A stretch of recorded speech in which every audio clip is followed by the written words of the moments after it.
Assalamualaikum warahmatullahi wabarakatuh. Perkenalkan nama saya Muhammad Dimas Wahyu Akta Prasetya. Saya dari kelas reguler D. Video ini saya buat untuk memenuhi tugas dari Makul Micro Teaching. Baik, langsung saja saya praktekkan. Di sini saya akan sedikit membuat simulasi bagaimana caranya, lebih tepatnya sih simulasi keterampilan pengelolaan kelas seperti itu. Jadi langsung saja kita mulai, jangan terlalu lama-lama supaya cepat. Oke. Assalamualaikum warahmatullahi wabarakatuh. Baik, apa kabar hari ini? Apakah masih semangat untuk belajar? Alhamdulillah kalau masih semangat untuk belajar. Baik anak-anak, mari kita berdoa terlebih dahulu. Supaya apa? Supaya agar ilmu yang kita pelajari hari ini semoga menjadi berkah. Berdoa menurut keyakinan masing-masing, berdoa dipersilahkan.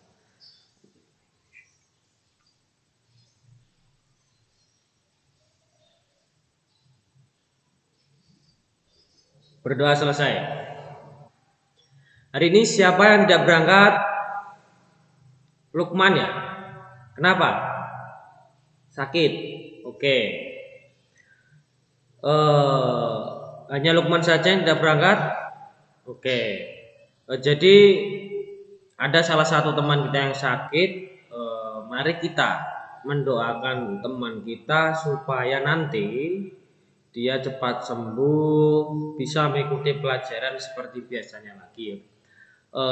Berdoa untuk teman kita Lukman agar diberikan kesembuhan. Berdoa dipersilakan.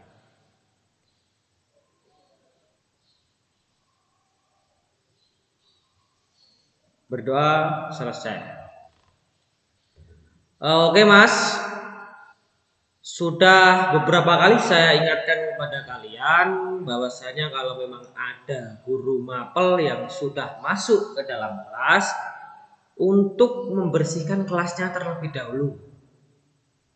Kalau memang setiap pagi sudah ada piket, kok terjadi lagi kotor di kelasnya, tolonglah dibersihkan. Jadi kertas-kertas yang ada di bawah itu tolong diambil, jangan seperti itu Mas. Ya, dibersihkan terlebih dahulu. Agar nanti supaya apa? Agar nanti pembelajaran kita di kelas itu kalau kelasnya bersih kan jadinya nyaman. Nyaman, enak. Jadi bisa fokus seperti itu. Jadi tolong dibersihkan terlebih dahulu supaya nyaman nanti kita untuk belajarnya. Oke, sudah dibersihkan. Oke, alhamdulillah.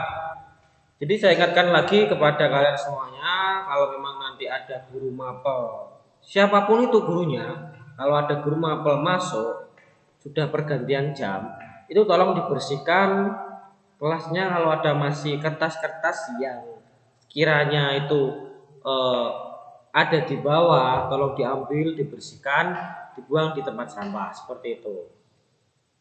Dan satu lagi, ketika pelajaran sudah ganti pelajaran lain, tolong buku-buku yang tidak berkaitan dengan pelajaran yang akan dipelajari tolong dimasukkan.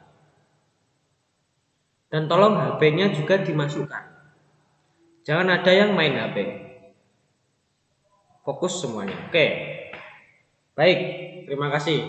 Jadi kemarin kita sudah mempelajari tentang mikrometer ya. Jadi kita masih di ranah alat ukur. Jadi kemarin kita sudah mempelajari mikrometer, saya sudah menjelaskan bagaimana cara menggunakan mikrometer dan kita pun sudah praktek di bengkel cara mengaplikasikan alat ukur mikrometer seperti apa. Jadi saya ingatkan lagi, mungkin kalau mikrometer itu alat ukur yang mempunyai ketelitiannya hingga 0,01 milimeter. Itu tingkat ketelitiannya. Jadi alat ukur mikrometer ini memang hanya digunakan untuk sesuatu mengukur hal-hal yang mungkin kecil. Ya, itu mikrometer. Baik, kali ini kita akan belajar tentang jangka sorong. Nah, jadi masih di ranah alat ukur. Kita akan belajar tentang jangka sorong. Di sini ada beberapa, mungkin ada yang tahu jangka sorong itu alat ukur yang seperti apa. Ada yang tahu alat ukur yang bagaimana dan fungsinya dia apa dan dipergunakan untuk mengukur apa? Ada yang tahu? Belum tahu semua? Baik, kalau belum tahu semua nanti akan saya jelaskan bagaimana cara menggunakan jangka sorong seperti mikrometer kemarin. Jadi jangka sorong adalah salah satu alat ukur. Dia fungsinya untuk mengukur suatu ketebalan atau mengukur panjang. Dan dia juga bisa untuk mengukur diameter dalam dan diameter luar. Satu lagi, jangka sorong tersebut juga bisa untuk mengukur kedalaman. Sangat banyak sekali fungsinya alat ukur seperti ini. Jangka sorong ini sangat banyak sekali. Jadi ini salah satu alat ukur yang penting sih. Dan ini adalah alat ukur yang mungkin salah satu dasarnya anak teknik itu adalah alat ukur ini. Jadi kalian, Mas, dikatakan anak teknik kalau memang sudah bisa menguasai beberapa alat ukur. Itu dasarnya itu untuk melakukan sebuah pengerjaan di bengkel atau memodifikasi suatu benda atau mungkin untuk memperbaiki suatu benda atau memperbaiki suatu trouble, itu kan ada beberapa hal-hal yang mungkin harus diukur. Jadi wajibnya kita mempelajari alat ukur seperti itu. Jadi saya tanya lagi, apakah dari kalian mungkin ada yang mungkin sering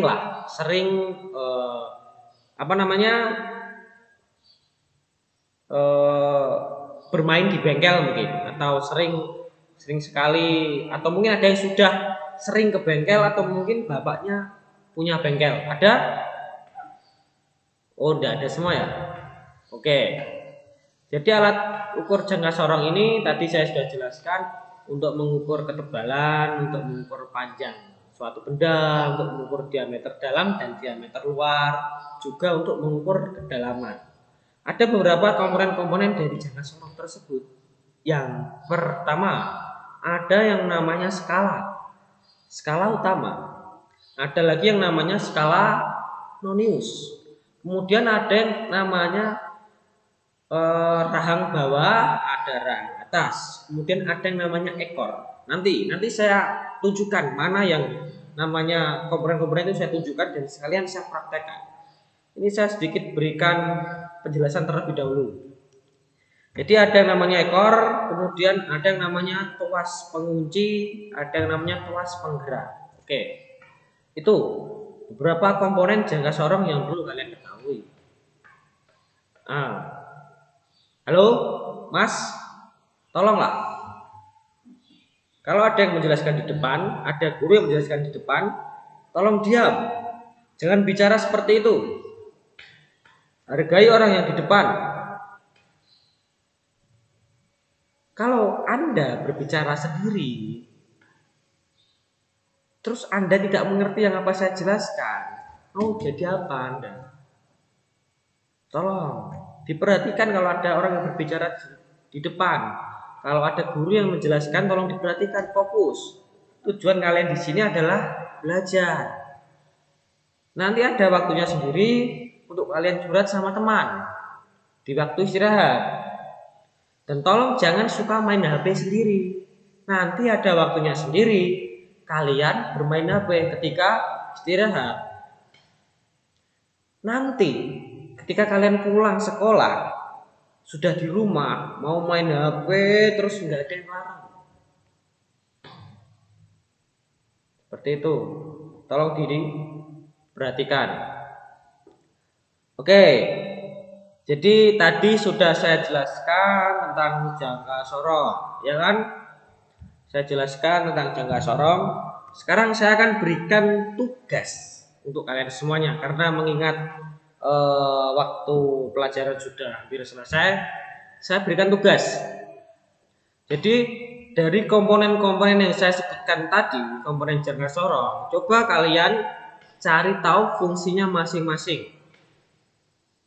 Nanti di rumah boleh buka Google atau mungkin boleh tanya saudara yang sudah ada di bengkel atau siapa, silahkan dipelajari, ditulis apa itu fungsi-fungsi dari alat yang sudah saya jelaskan. Komponen-komponennya itu apa fungsinya. Nah, jadi tugasnya seperti itu. Oke, baik. Jadi sedikit motivasi lah untuk kalian semuanya, Mas. Sedikit. Jadi pituture wong Jawa, sithik pituture wong Jawa. Nek awakmu pengen diajeni, mengko ngajenino wong liya. Jadi kalau kalian pengen dihargai, hargailah orang lain. Seperti itu, Mas. Jadi jangan Anda seenaknya sendiri. Kalau kalian seenaknya sendiri, maka orang lain pun sebaliknya akan seenaknya sendiri kepada Anda. Hidup itu kadang cerminan Anda sendiri, Mas. Apa yang kalian tanam, maka yang kalian panen yaitu. Kalian menanam baik, hasilnya pasti baik. Ketika kalian menanam padi, pasti akan panen padi. Nggak mungkin kalian tanam padi, kalian panennya ketela, kan nggak mungkin, nggak masuk akal. Kecuali itu kehendak Allah. Beda lagi kan, ini namanya mukjizat, beda lagi. Jadi seperti itu, ketika kalian menanam sesuatu yang baik, kalian juga akan mendapatkan yang baik. Paham? Yang saya maksud? Tolong tugas ini nanti diingat-ingat. Minggu depan kita bertemu lagi. Minggu depan tugasnya dikumpul. Tolong berikan kepada saya. Bagi yang tidak mengerjakan tugas, saya kasih hukuman nanti. Saya kasih hukuman nanti lari 10 kali mengelilingi sekolah ini. Gimana, setuju? Setuju? Oke. Oke, saya akhiri pembelajaran hari ini. Saya harap kalian semuanya mengerti apa yang saya ajarkan.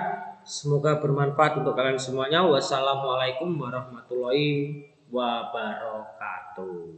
Oke. Baik, itu adalah salah satu simulasi yang bisa saya berikan untuk memenuhi untuk memenuhi tugas dari Makul Micro Teaching. Oke, sekian dari saya. Kalau memang ada kekurangan atau suatu kritikan, silahkan dikritik atau mungkin diberikan saran yang lebih baik kepada saya, karena saya di sini juga masih belajar, walaupun ini melalui virtual. Jadi monggo di komen yang baiknya seperti apa, karena video ini saya unggah di YouTube.